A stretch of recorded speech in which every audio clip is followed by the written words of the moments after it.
Ronan Hale moved through the bright, humming corridors of Aurora Station, carrying a tray of steaming meals. The scent of roasted vegetables and spiced protein filled the air, mingling with the sterile, metallic smell of the station. To most people, he was just the cook, a man who spent his days slicing, dicing, and stirring in the galley. But beneath his calm eyes, Ronan watched everything. The engineers fixing the maintenance ducts, the scientists arguing over experiments, the security officers pacing nervously. He noticed small things, the tension in their shoulders, the way their fingers twitched when something went wrong. He noticed because he had always needed to notice. Aurora Station floated on the edge of colonized space, a massive hub of research and trade. It had glittering observation decks, hydroponic gardens, and corridors that twisted like veins through the station's metal heart. Thousands lived there, each busy with their own work, their own importance. To them, Ronan was just a man who kept them fed. They did not see the sharp mind behind the gentle smile, the man who had spent years learning survival skills, mechanics, and human behavior, even when no one expected him to use them. Ronan pushed the cart through a crowded corridor. Scientists waved at him, some with genuine smiles, others distracted, lost in their experiments. Security officers barely nodded, heads buried in their comms devices, listening for alarms that never came. He knew their confidence was fragile. They relied on protocol and weapons, but in the chaos of real danger, protocol was often useless, and weapons could fail. Ronan had always wondered how people would react when the unexpected arrived. He thought about it quietly, as he always did. The galley was warm, and the smell of fresh bread and roasted vegetables made it feel like home, even though he had long stopped calling it that. A young engineer ran in, face pale, holding a datapad. "Ronan," she said, voice trembling. "The power grid is fluctuating. Some of the outer modules are offline." He nodded calmly, placing the tray down. "Tell someone in maintenance, keep your eyes on the instruments."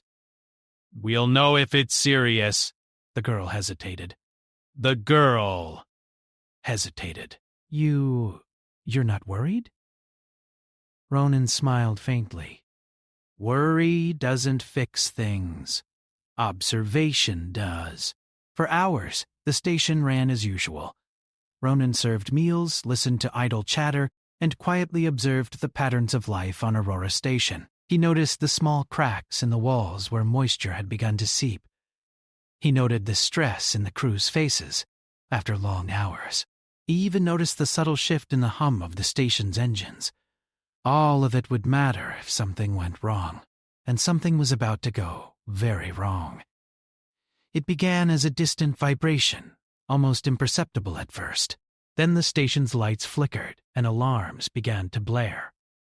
The hum of the engines became a sharp, irregular thrum, vibrating through the metal floors and walls. People screamed, some stumbling over each other, some frozen in shock. Ronan's hands were steady as he set down the tray and began moving. "Everyone stay calm. Move to the safe zones," he called, his voice cutting through the panic. Few listened at first. Panic had a momentum of its own. Through the observation windows, the crew saw it. A massive vessel, unlike any they had seen before, was slicing through the station's outer defenses. Its surface shimmered in colors that seemed to shift and move, reflecting the station's lights in patterns that made the human eye dizzy. Security officers scrambled for their weapons, but the intruder ignored them, moving with deliberate precision. Ronan's mind raced. He did not panic. He never did. He saw patterns where others saw chaos. The crew was outmatched. The station's defenses were inadequate. And yet, there was a chance to survive. If only people could move intelligently rather than blindly. He ran toward the central hub, weaving through panicked scientists and scrambling security. He barked orders, simple instructions, clear and direct. Move to the emergency sections. Use the maintenance tunnels if you can't reach the doors. Keep together. Most did not. Ronan knew was enough to save a few. That would have to be enough. In the galley, A group of engineers had gathered, confused and terrified.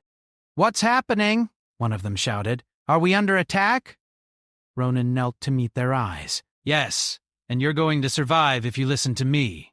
His voice was calm but firm. "Follow my instructions. Move quickly, but carefully. Don't split up." They hesitated. One of them, a tall man with a grease-stained jumpsuit, muttered, "You're just a cook. What do you know about attacks?" Ronan looked at him steadily. "I know enough to keep you alive. Now move." There was no time for argument. They followed him, stumbling through corridors, ducking under falling debris, avoiding sparks that arced from broken panels. Ronan led them through maintenance shafts he had memorized over years of observing the station's inner workings. He knew which doors were reinforced, which sections had emergency oxygen, which paths could collapse if they were not careful. Through it all, he never lost his calm. He kept talking, giving simple directions, pointing out dangers, encouraging the frightened crew. "Step here. Hold the railing. Breathe. You're doing fine. Keep moving." They emerged in a safer section of the station, the emergency lights casting red shadows across walls and floors. The aliens had breached deeper, and the station trembled with each impact. Fires had begun to spread. The hum of life support was irregular, threatening to fail at any moment. Ronan looked around. His mind worked like a machine, calculating risks, options, and possible outcomes. He could see the panic in their eyes, the doubt, the fear, and he knew that in moments like this, leadership was not about rank or title. It was about courage, clarity, and action. He turned to the group of engineers. "We can make it," he said. "But we need to move carefully. Follow me and trust me." Some nodded, finally realizing that he was more than a cook. Others remained skeptical, but the instinct to survive was stronger than their doubts. Ronan led them to a control hub, a small section where they could monitor the station's systems and perhaps reroute power to stabilize critical modules. He worked quickly, pressing switches, rerouting energy, and giving instructions to those who could help. Sparks flew, panels shook, and the station groaned under the alien assault, but they were alive, moving and working together. Something they would not have done if not for Ronan's calm leadership. Through the viewport, the alien vessel shimmered, scanning, probing, searching for something hidden deep within the station. Ronan's mind clicked. Cargo bays, research modules, whatever they wanted, he would have to protect it, and more importantly, he would have to protect the people. He paused, thinking. This was no longer a station of routines and experiments. This was a battlefield, and he was its unlikely commander. Every choice he made could mean life or death for dozens of people. He had trained for survival, for quick thinking, for observation, for leadership, but never like this, never with so much at stake. And yet, he did not hesitate. He could not. "Listen carefully," he said to the engineers and the few security officers who had made it this far. "We have to move in small groups. Use the side tunnels. Stay out of sight. If the aliens see you, run. But don't panic. Stay calm. Stay together. We will make it through this." His words, calm and deliberate, had an effect. Slowly, fear turned into focus. Panic became planning. For the first time, the crew realized that survival was possible, that someone was thinking ahead, that there was hope even in the heart of chaos. Ronan led them further into the station, deeper into sections rarely used, where old maintenance corridors twisted like veins. He checked each junction, made quick repairs to doors that could seal, and used emergency power to light safe paths. Sparks and smoke filled the air, but he pressed on. He was the cook, yes, the one no one thought capable of leadership, but in this moment, he was everything the crew needed. As they moved, the alien vessel probed further, its light scanning corridors, its mechanical tendrils searching for life. Ronan watched from a vantage point, calculating their next move, considering every option. He knew that weapons alone would not save them. The aliens were too strong, too precise, too unfamiliar. Survival would come from human ingenuity, from improvisation, from courage, and Ronan had all three. He paused, looking back at the group. Faces pale, eyes wide, hearts racing, but alive. He gave them a small, reassuring smile. "We're going to make it." One step at a time. The group followed him into a larger maintenance chamber, where they could regroup, catch their breath, and plan the next move. Fires burned in the distance, and alarms blared relentlessly. But for the first time, they felt a flicker of hope. They were not alone. They had Ronan Hale, a cook, a man they had underestimated. A man who might just keep them alive when the station itself seemed ready to die. And in that moment, Ronan realized something he had always known. When the world falls apart, ordinary humans can become extraordinary. It is not rank, weapon, or title that defines heroism. It is the ability to act, to think, to survive when no one else can. And he, a man once thought of as just a cook, would have to do all of that, and more, to keep the people of Aurora Station alive. He took a deep breath, listening to the distant rumble of the alien vessel and the groaning of the station's hull. He did not know what the next hour would bring, but one thing was certain. He would not hesitate. He would act, and perhaps, in the chaos of the station's fall, he would become something more than anyone ever expected. Ronan led the group through the twisting corridors of Aurora Station, the red emergency lights casting long, jagged shadows across walls and floors. The alarms still screamed, and the distant thrum of the alien vessel shook the metal frame under their feet. Fires had begun to spread through some of the outer modules, and the acrid smell of smoke mixed with the sterile scent of the station. Every sound, every vibration, reminded them how close they were to disaster. The engineers moved carefully, following Ronan's every instruction. Each step was deliberate, each decision calculated. Ronan had learned long ago that fear could freeze a person, make them forget what mattered most. And in moments like this, the smallest hesitation could cost lives. They reached a junction where 3 corridors met. Sparks arced from a broken conduit, sending smoke curling upward. Ronan held a hand up. "Stop," he said calmly. "We can't go that way. The fire will spread, and the smoke will choke us." He looked at the engineers and security personnel, their eyes wide with anxiety. "We have 2 options. The left tunnel leads to the old maintenance shafts. It's narrow, but it's safer. The right tunnel leads toward the cargo bays, but the hull is weak, and parts are collapsing. I need everyone to choose carefully." A young engineer, barely out of training, spoke first. "The left one, sir. It looks safer." Ronan nodded. "Good. Left it is. Stay close and follow my lead." He went first, moving swiftly but carefully through the corridor. The walls felt like they might shake apart at any moment, and the ceiling groaned under the strain of the station's failing systems. As they advanced, the alien vessel's lights swept across the station. Their glow spilled into side corridors, reflecting off panels and creating flickering shadows that looked alive. Ronan kept the group low, pressing them into alcoves and behind support beams. Whenever the sweeping lights passed, he noticed the smallest details. A panel loose on the wall that could be used to shield them, a ventilation shaft that could provide an alternative route. Even the sound of distant impacts that hinted at where the aliens were moving next. Hours seemed to pass in minutes as they navigated the station's intersections. Ronan spoke rarely, only to give clear instructions. But he observed constantly, noting who was struggling to keep pace, who was losing confidence, and who was too terrified to move without guidance. He offered encouragement in small, firm phrases. "Steady, you're doing fine." "What happened up?" One step at a time.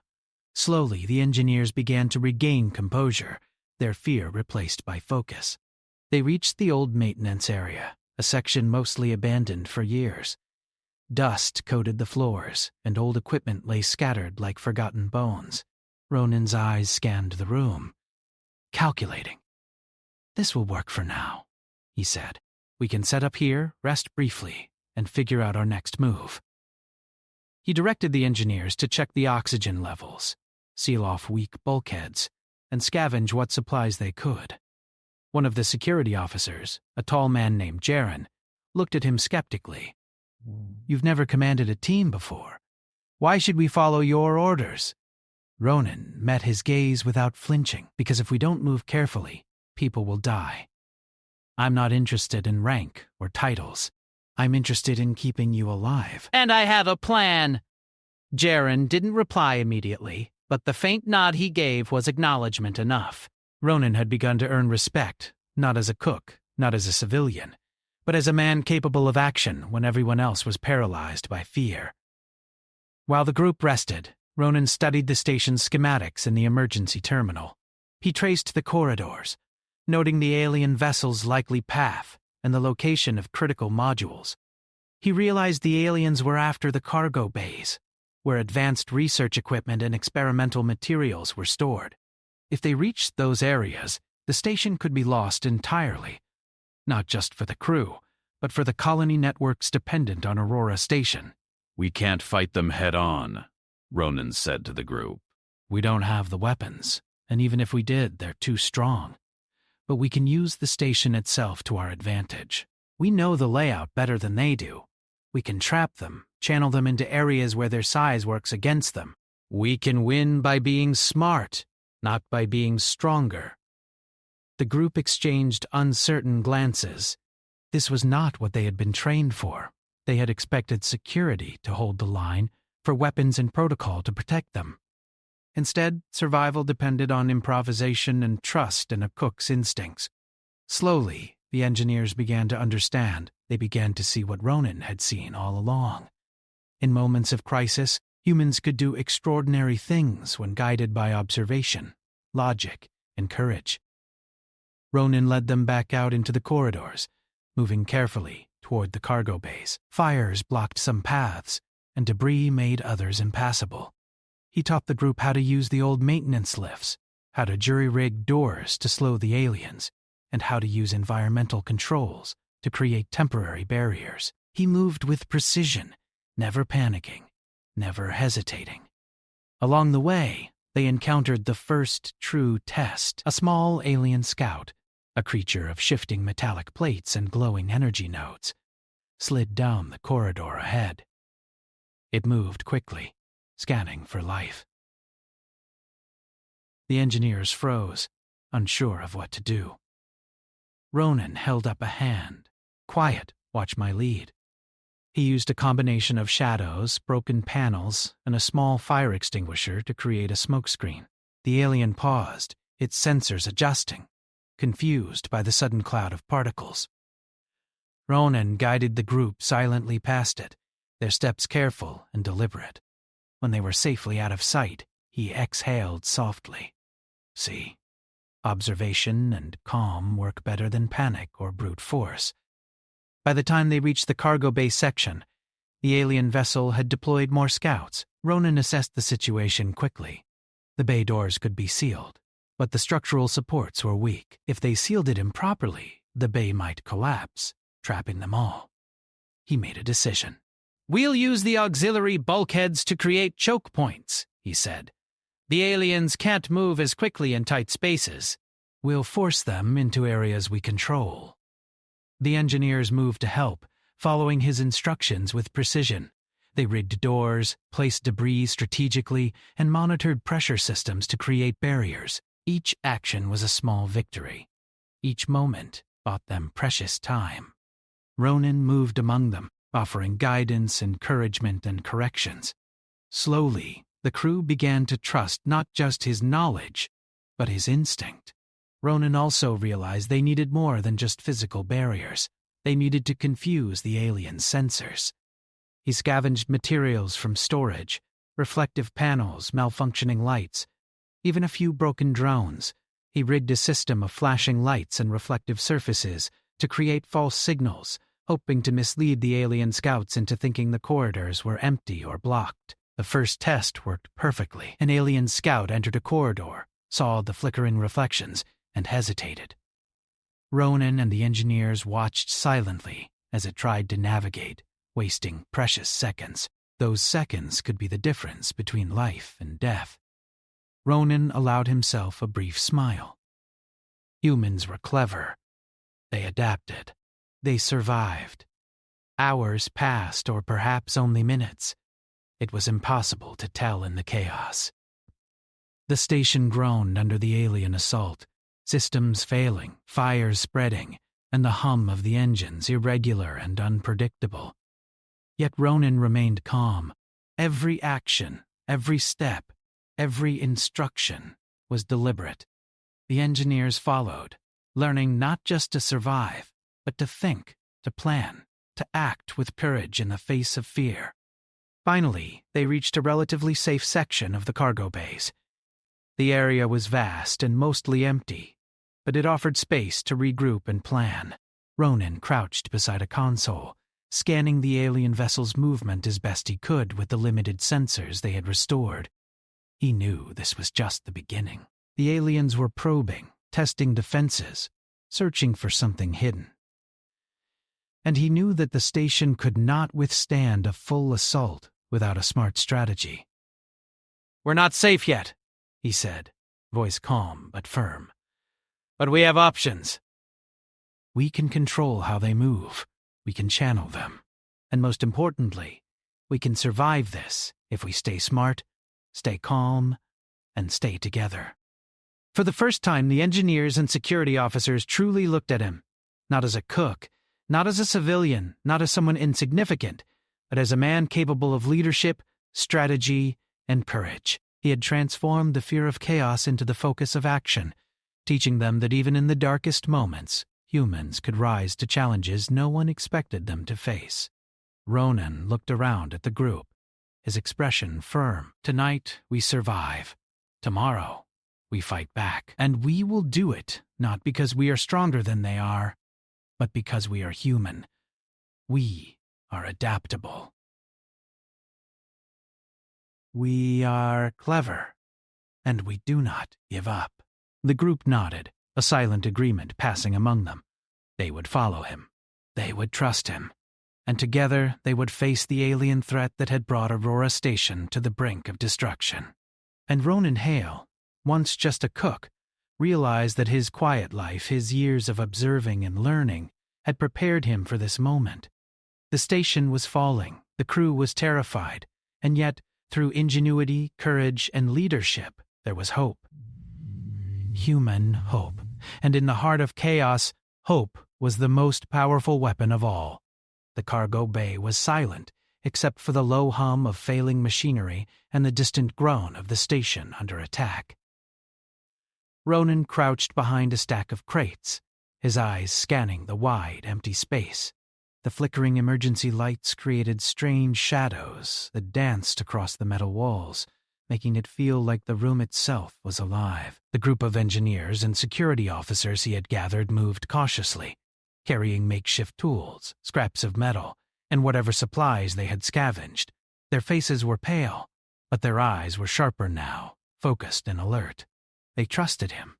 They were learning to think like him. Ronan traced the paths the alien scouts had taken, memorizing every corner, every vent, every shadow. He had a plan. It was risky, but it was the only way to turn the station's failing structure into a weapon. The aliens were strong, fast, and unfamiliar. Their brute force could tear through walls and doors, but in tight spaces, their size became a disadvantage. Ronan would use that. He would lead them into the station's gravity stabilization core, a section of the station designed to contain energy and manage structural stress. It was dangerous for anyone to enter, alien or human, but if timed correctly, the core could immobilize the alien vessel long enough for the crew to escape.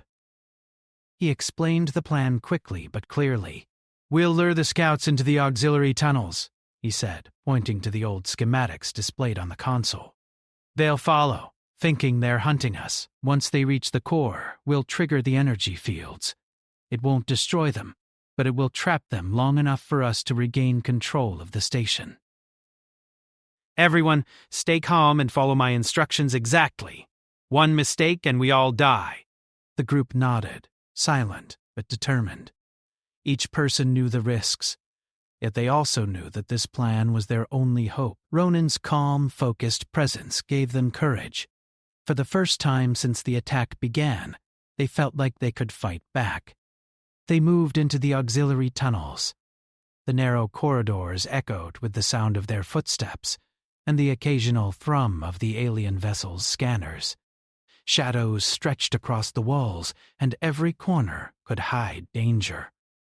Ronan led the way, moving silently, checking for weak panels and possible ambush points. The engineers followed, carrying tools and equipment, while the security officer Jaren brought along a small energy weapon scavenged from the storage bays. As they approached the first choke point, a scout slid silently ahead, its metallic plates shifting and glowing as it searched for life. Ronan signaled the group to freeze, pressing himself against the wall. The scout paused, its sensors scanning the corridor. Ronan had anticipated this.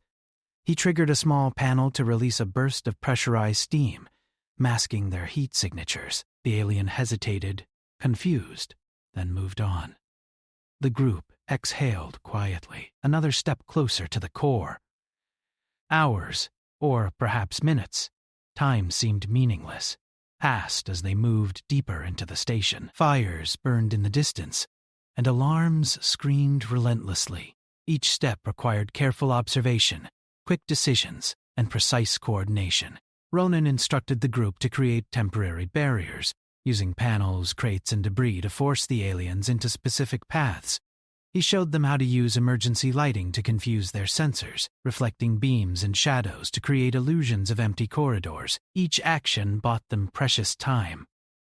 Finally, they reached the chamber that led to the gravity stabilization core. It was vast and cavernous, filled with the soft hum of energy flowing through the station's systems. Ronan paused to assess the situation. The aliens would be larger than any human, but in this confined space, their size would slow them down. He positioned the group strategically, assigning roles. Engineers would monitor the energy conduits, ready to trigger the traps. Jaren and any other able personnel would act as lookouts and diversions. Ronan himself would move to the control panel, coordinating the final sequence. The first wave of scouts entered the chamber. Ronan watched carefully, noting their movements and behavior. They advanced methodically, unaware of the traps waiting for them. He gave a signal to the engineers, and the first set of barriers dropped, closing sections of the corridor behind the aliens. The scouts hesitated, caught in the narrow spaces, their glowing eyes scanning for the humans they could no longer see. "Good," Ronan whispered. "Keep them moving." He directed the group to activate the next phase of the trap. Emergency energy fields hummed to life, creating invisible walls of force that the aliens could not penetrate. The scouts struggled, their size and strength now working against them. They were forced into a confined section of the core, where their movement was restricted, and their sensors were overloaded by the reflective lights and shifting shadows. One scout managed to break free, rushing toward the humans with a surge of energy. Ronan acted instinctively. He grabbed a loose panel and slammed it into a junction, redirecting the creature into a side passage. The engineers quickly sealed the door behind it. The remaining scouts were trapped, struggling against the energy fields, unable to advance or retreat. The plan was working. Ronan allowed himself a brief moment to breathe. The group had followed his instructions flawlessly, adapting quickly and thinking creatively under pressure. They were not just surviving, they were fighting back, using their intelligence, resourcefulness, and courage. This was human ingenuity in action, but the danger was far from over.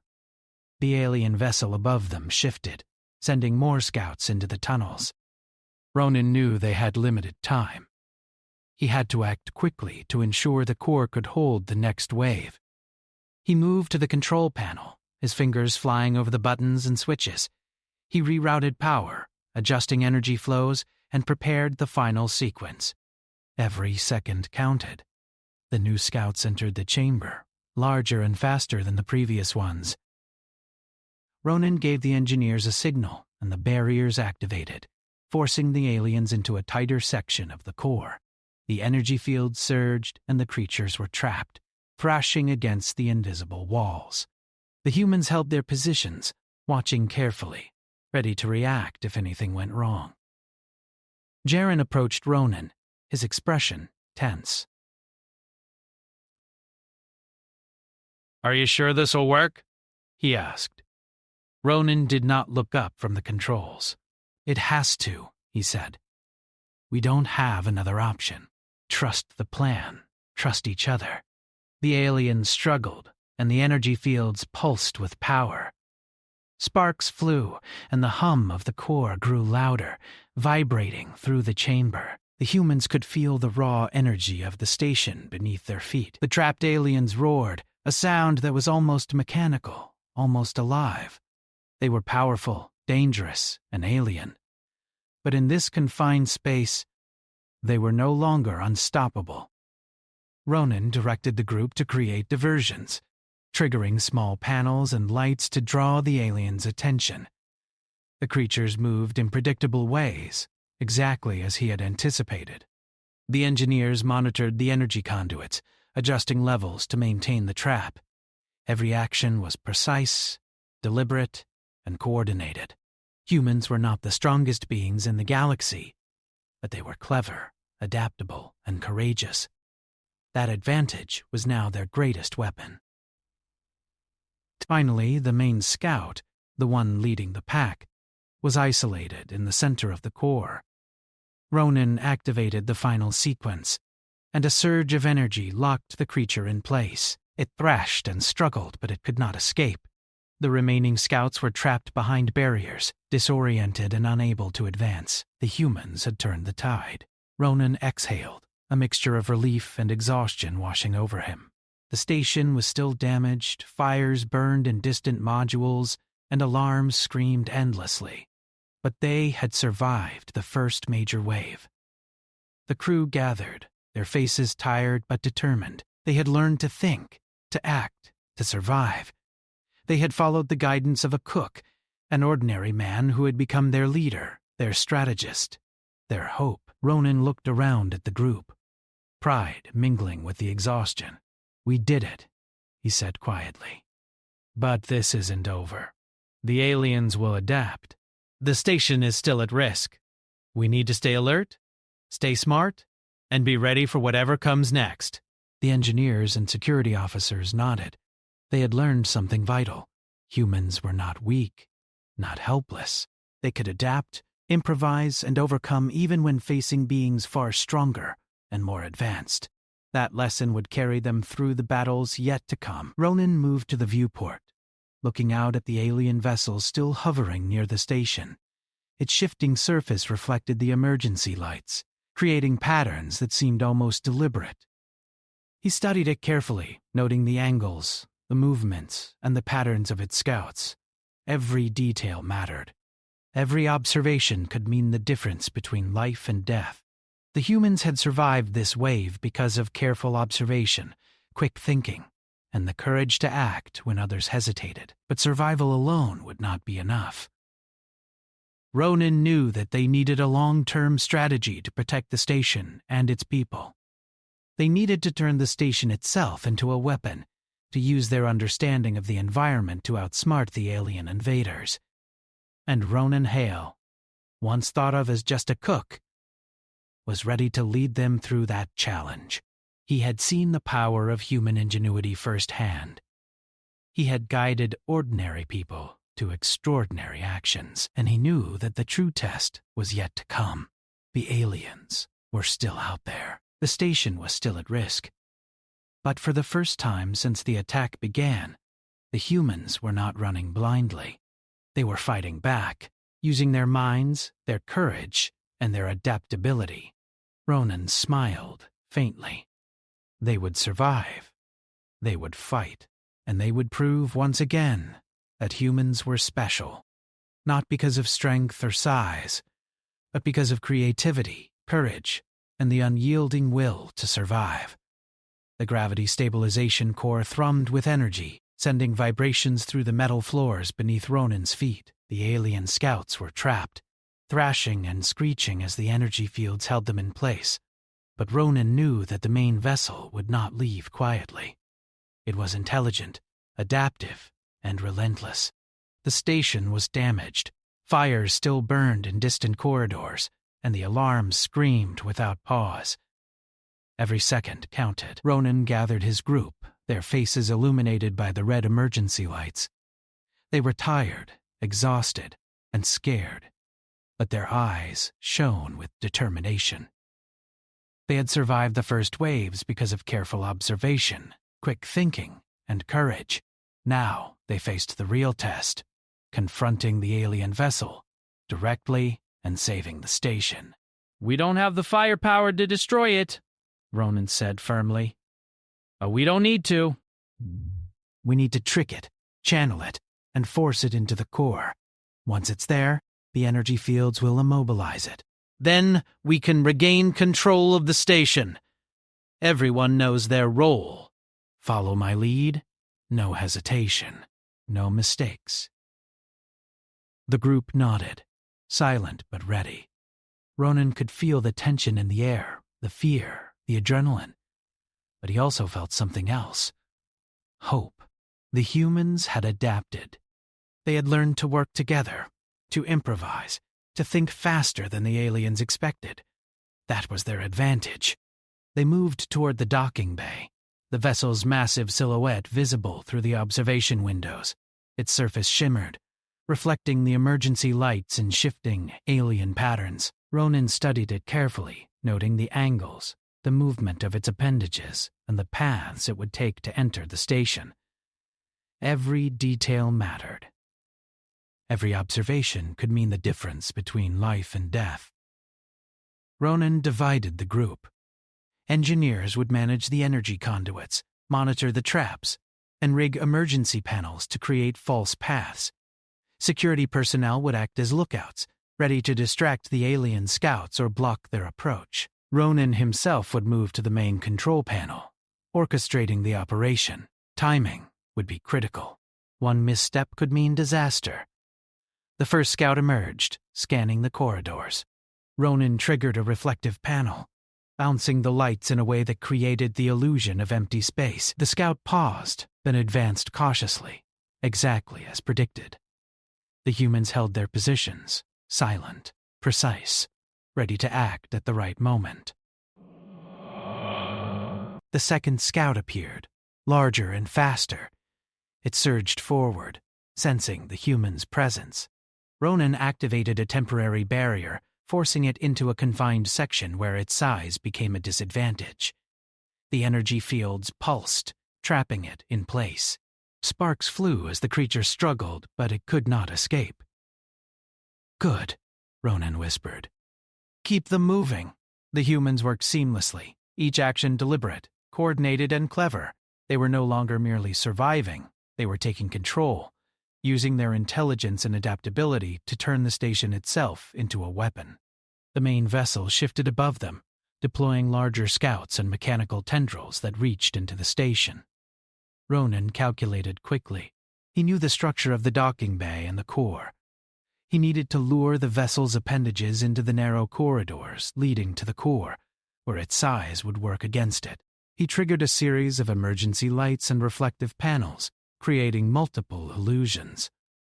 The vessel's sensors focused on the brightest and most obvious paths, leaving gaps in its perception. Ronan moved through the corridors, guiding the group, giving precise instructions. "Left, tunnel! Block it, now! Reflect the lights! Quick!" The vessel's appendages moved as he predicted, following the false paths. The humans blocked and redirected, forcing the alien into the core's chamber. Ronan's pulse raced, but his hands were steady. He gave the final signal, and the energy field surged, locking the vessel in place. It roared, a sound both mechanical and alive, thrashing against the invisible walls. Sparks and vibrations filled the chamber. Ronan watched, calculating, observing. The vessel's energy sensors overloaded, its movement restricted. It was trapped, but not destroyed. That was all they needed. They could now regain control of the station. The humans moved quickly. Engineers rerouted power to stabilize failing modules, while security personnel secured access points. Ronan guided them, giving instructions calmly and precisely. Seal the cargo bay doors. Divert power to the gravity field. Check oxygen levels. The group worked in harmony, their movements precise, their fear replaced by focus. The humans had adapted to chaos, becoming capable of extraordinary action. The aliens had underestimated them, and that mistake was now their undoing. Ronan approached the viewport, looking at the trapped vessel. Its surface shimmered, thrumming with energy as it struggled against the fields. He studied it carefully, noting weaknesses, predicting its movements. Then he acted. He initiated a sequence that gradually increased the gravity field's intensity within the core. The vessel could no longer move, its appendages pinned. Sparks flew, and the hum of energy filled the chamber like a living thing. The humans held their positions, watching carefully, ready to react if anything went wrong. The vessel's sensors adjusted, but the illusions and traps Ronan had set confused it further. Every second bought them more time. Ronan moved among the group, checking on each person. Stay calm. Watch your surroundings. We're almost done. Focus on your tasks. Follow my instructions exactly. The vessel roared, a sound that shook the metal walls, but the humans did not flinch. They had learned to act with courage under pressure. They had learned to adapt, improvise, and survive, and now they were winning. Finally, the vessel's energy readings stabilized. It was trapped completely, immobilized by the combined efforts of humans and the station itself. Ronan allowed himself a brief moment to breathe. The danger was not completely gone, but the immediate threat had been neutralized. The station was no longer at the aliens' mercy. The group emerged from their positions, tired but triumphant. Engineers monitored systems, sealing breaches, restoring power where they could. Security personnel checked corridors, ensuring no hidden scouts remained. The humans had survived not because of strength or weapons, but because of intelligence, ingenuity, and courage. Ronan looked around at the group. They were battered, exhausted, and scared, but their eyes shone with determination. "We did it," he said quietly. "We survived. And we've shown that humans are clever, adaptable, and strong. Not just in body, but in mind." One of the engineers, a young woman named Lyra, spoke softly. You did all of this. You led us. You saved the station. Every one of you followed instructions, adapted to challenges, and acted with courage. I only guided you. Humans survive because we think, we adapt, and we act when others hesitate. Remember that. The crew nodded, a silent agreement passing among them. They had learned something vital. In the face of danger, ordinary humans could rise to extraordinary challenges. They could adapt, improvise, and overcome even when facing beings far stronger and more advanced. Ronan moved to the viewport again, looking at the immobilized vessel. It shimmered, trapped and powerless. The humans had turned the tide. The station could be repaired, the crew would survive, and the aliens had been shown that humans were not to be underestimated. In the following hours, the crew worked tirelessly. Fires were controlled, breaches sealed, and systems restored as best they could. The aliens remained immobilized, unable to act, and the humans took advantage of the pause to regain control. Ronan supervised, offering guidance, reassurance, and instruction. Finally, the station was secure enough for the crew to emerge from their hiding spots. They were exhausted, injured, and shaken, but alive. They gathered in the central hub, looking at each other with a mix of relief and awe. Ronan stepped forward, not seeking praise, only to ensure everyone was safe. "You all did well," he said. "This was not easy." "It will take time to repair the station fully," but we survived because of observation, courage, and intelligence. Never forget that. Humans survive not because we are the strongest, but because we are clever, adaptable, and brave. The crew nodded, gratitude and respect clear in their eyes. They had learned a powerful lesson. Heroism was not about weapons, rank, or brute force. It was about action, observation, and courage when it mattered most. Ronan returned to the galley later, quietly preparing meals for the survivors. The fires still burned in some sections, alarms still hummed, but the immediate danger had passed. He moved among the crew, offering food, water, and quiet reassurance. They had survived the impossible, guided by a cook no one had expected to lead. And as he worked, he realized that his life, his quiet observation, his years of careful thought had prepared him for this moment. He had turned ordinary humans into extraordinary survivors. He had turned fear into action, chaos into strategy, and hopelessness into victory. In the days that followed, the story of Aurora Station spread across the colonies. Humans spoke of the cook who had become a leader, the man who had guided the crew through impossible odds, and the example of courage and ingenuity that had saved hundreds of lives. Ronan never sought recognition, but he accepted it quietly, knowing that the real lesson was for others to remember. Humans are special, not because of strength, but because of mind, courage, and heart. Ronan Hale returned to his simple work in the galley, preparing meals for a crew that now respected and trusted him more than ever. The station still needed repairs. The aliens might return, and dangers would always exist in the depths of space. But the humans of Aurora Station had survived the impossible, led by a man no one had expected to become a hero. And in that survival and that victory lay the essence of humanity itself. Ordinary people, rising to extraordinary challenges, proving that in the darkest moments, human ingenuity and courage shine brighter than any star.